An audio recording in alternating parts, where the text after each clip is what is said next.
Hi అండి, welcome to tasty house. ఈరోజు మన ఛానల్లో రెసిపీ పనసకాయ కేసరి అండి.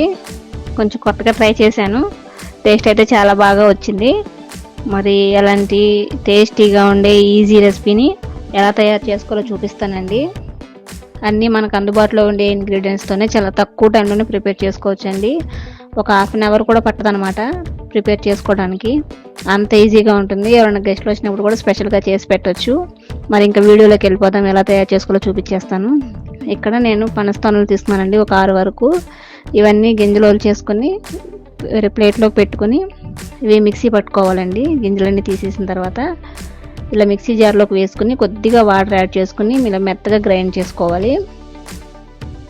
చూసారు కదా, ఇక్కడ వీడియోలో చూపిస్తున్నాను కదా, ఈ విధంగా గ్రైండ్ చేసి పక్కన పెట్టేసుకోండి. ఇప్పుడు స్టవ్ వెలిగించి వేరొక ప్యాన్ పెట్టుకుని దీంట్లో కొద్దిగా నెయ్యి వేసుకుని ఈ నెయ్యిలో ఈ బొంబాయి రవ్వ అనేది పచ్చివాసన పోయి మంచి కమ్మని వాసన వచ్చే వరకు కూడా వేయించుకోవాలండి. ఫ్లేమ్ని మీడియం ఫ్లేమ్లోనే పెట్టుకోవాలి. హై ఫ్లేమ్లో మాత్రం పెట్టుకోవద్దండి, మాడిపోతుంది రవ్వ. ఒక 5 మినిట్స్ వరకు వేయించుకుంటే సరిపోతుందండి. చూసారు కదా, మంచి కలర్ వచ్చింది. అలా వేయించుకుంటే చాలు.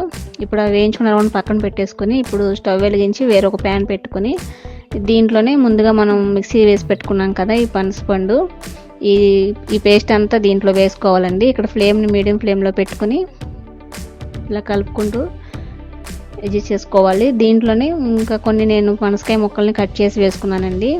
ఇవి కేసరిలో తినేటప్పుడు పంట కింద బాగుంటాయి అన్నమాట. ఇలా వేసుకుని ఒక 2 నిమిషాలు ఇలా ఉడికిన తర్వాత ఈ పేస్ట్ అనేది దీనిలో కొద్దిగా వాటర్ యాడ్ చేసుకోవాలండి. ఈ వాటర్ కూడా బాయిల్ అయిన తర్వాత మనం ముందుగా వేయించి పెట్టుకున్నాం కదా రవ్వ, ఈ రవ్వ అనేది మొత్తం దీంట్లో వేసేసుకోవాలండి. ఈ వాటర్లో ఈ రవ్వ వేసుకుంటూ ఉండలు లేకుండా కలుపుకుంటూ వేసుకోవాలి. ఇది ఎలాగో మనం ముందే వేయించి పెట్టుకున్నాం కాబట్టి ఉండలు కట్టదు.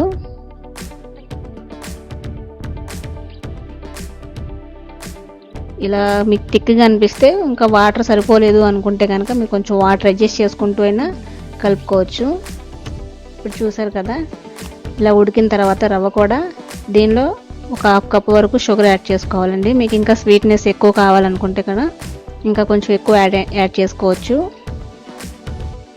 ఈ షుగర్ కూడా వేసుకున్న తర్వాత ఒకసారి మొత్తం కలిపేసుకోవాలి. ఇప్పుడు దీంట్లోనే ఒక 2 టేబుల్ స్పూన్ వరకు ఇలాచీ పౌడర్ వేసుకోవాలండి. మంచి వాసన వస్తుంది. మీకు యాలకుల పొడి ఇష్టం లేకపోతే ఇక్కడ వెనీలా ఎసెన్స్ అయినా వేసుకోవచ్చు. వెనీలా ఎసెన్స్ లేని వాళ్ళు యాలకుల పొడి అయినా వేసుకోవచ్చు అండి. ఏదైనా సరే మంచి ఫ్లేవర్ ఉంటుంది. ఇలా ఒక 2 నిమిషాలు ఉడికిన తర్వాత దీంట్లోనే ఒక 5-6 టేబుల్ స్పూన్ వరకు నెయ్యి వేసుకోవాలండి. నెయ్యి ఎంత ఎక్కువ వేసుకుంటే అంత టేస్ట్ వస్తుంది. ఈ నెయ్యి కూడా వేసుకున్న తర్వాత ఒకసారి మొత్తం కలిపేసుకోవాలండి. దీనిలో ఈ ఉడికిన తర్వాత దీనిలో కొద్దిగా మనం ముందుగా వేయించి పెట్టుకుని డ్రై ఫ్రూట్స్ వేసుకోవాలి. అంతే అండి, ఇది సర్వింగ్ ప్లేట్లోకి తీసుకుని సర్వ్ చేసుకోవటమే. టేస్ట్ అయితే చాలా చాలా బాగుంటుంది. పిల్లలైనా సరే పెద్దోళ్ళైనా సరే ఎవరైనా ఇష్టంగా తింటారు. ఈ వీడియో మీకు కూడా నచ్చుతుందని అనుకుంటున్నాను. మీరు కూడా ఒకసారి ఈ రెసిపీని ట్రై చేసి మీకు ఎలా కుదిరిందో నాకు కామెంట్ సెక్షన్లో కామెంట్ చేసేయండి. దానికంటే ముందు మా టేస్టీ హౌస్ ఛానల్ని సబ్స్క్రైబ్ చేసుకోవడం మాత్రం అస్సలు మర్చిపోవద్దండి. అలాగే దాని పక్కన ఉన్న బెల్ ఐకాన్ ప్రెస్ చేశారంటే మేము చేసే ప్రతి వీడియో మీకు నోటిఫికేషన్ వచ్చేస్తుంది.